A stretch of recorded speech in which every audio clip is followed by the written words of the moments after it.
Hello everyone, I am Anika Jijit and I am here to present before you the project that I made for the social science exhibition Inspira 2021. Now my topic was the four seasons of India. I'll be explaining how I integrated the four seasons into my exhibition. I first divided my exhibit into four parts and then divided three of the four parts into two parts each. This was to more accurately represent each of the seasons. Now let's move on to the first season, that is winter. Here is our winter segment.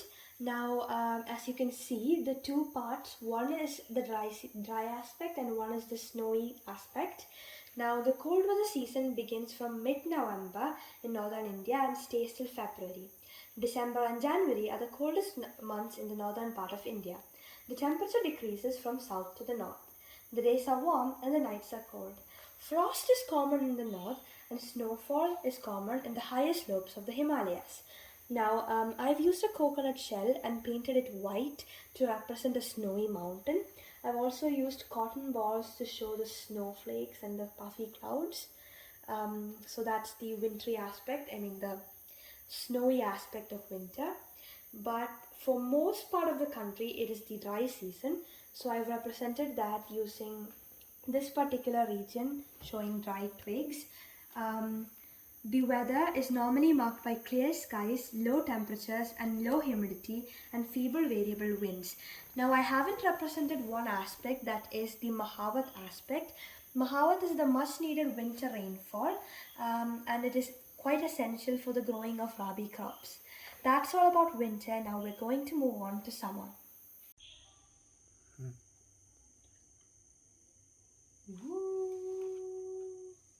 Here we are, our summer destination. Now, as you can see, I've represented summer using two parts.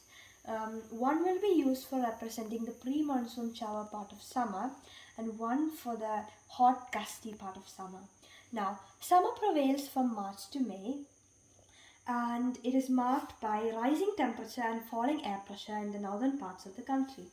Now, a striking feature of the summer season is the Lu, which is a strong, gusty, hot, dry wind that blows during the summer season.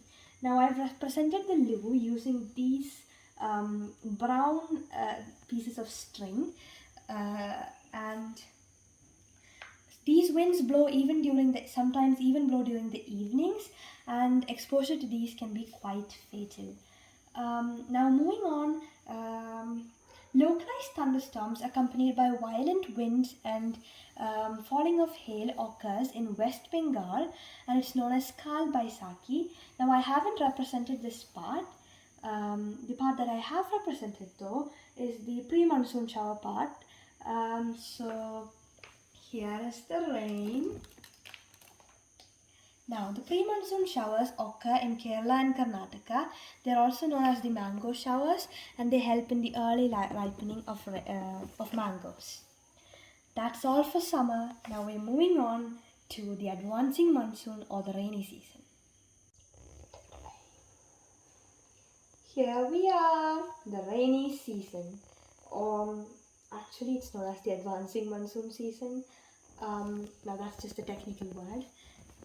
I haven't really divided the advancing monsoon season because I figured that this is accurate enough for it. Now, let me just show you guys the rain. Yay. Now, a bit of information about the advancing monsoon season.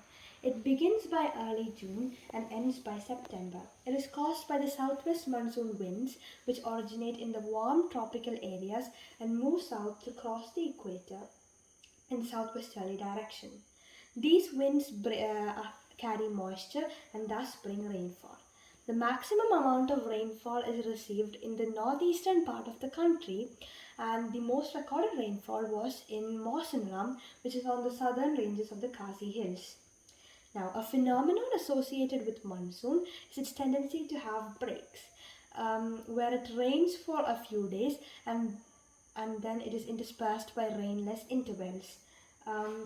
Heavy rains cause flooding in the Himalayan regions, and I've depicted that using the river, and I've drawn a few people and animals and certain twigs representing trees floating down the river to show the devastating effect of the flood. And the monsoons are also really important for farmers, but due to its irregularity, it can affect the farming schedule of millions of farmers. Now, that's all about the advancing monsoon. Let's move on to the retreating or post monsoons.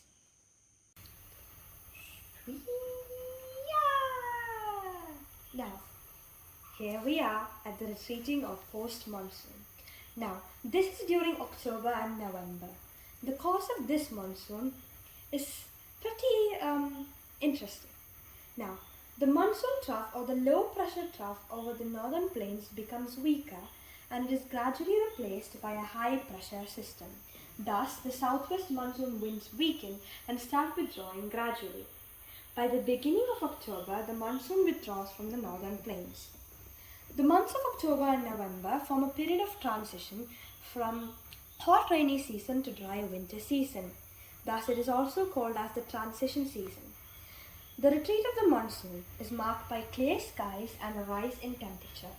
While the day temperatures are high, the nights are cool and pleasant. Now, the land is still moist, and thus, due to the high humidity and moisture content, the temperatures become rather oppressive during the day. This is known as October heat and occurs during the first half of October. Now, by the time we reach the second half of the October, the temperature starts to fall. And cyclones cross the eastern coast of India and cause heavy and widespread rain. These tropical cyclones are often extremely destructive. They occur in the thickly populated deltas of the Godavari and the Krishna and the Kaveri and cause great damage to life and property. These cyclones arrive at the coasts of Odisha, West Bengal and Bangladesh as well. Now, here is this little cyclone that I've made along with the skies and the winds. And here the sea, during the cyclone the sea comes onto land, so I just try to represent that there. So that's all about the post-monsoon season. Now we're nearing the end of the session. Now let's move on to the outro. Now I'll be presenting an overview of the whole exhibit. This is the top view, as you can see, the winter part, the summer part, the advancing monsoon part and the retreating monsoon part. Now let's see them all as they move. Starting with winter.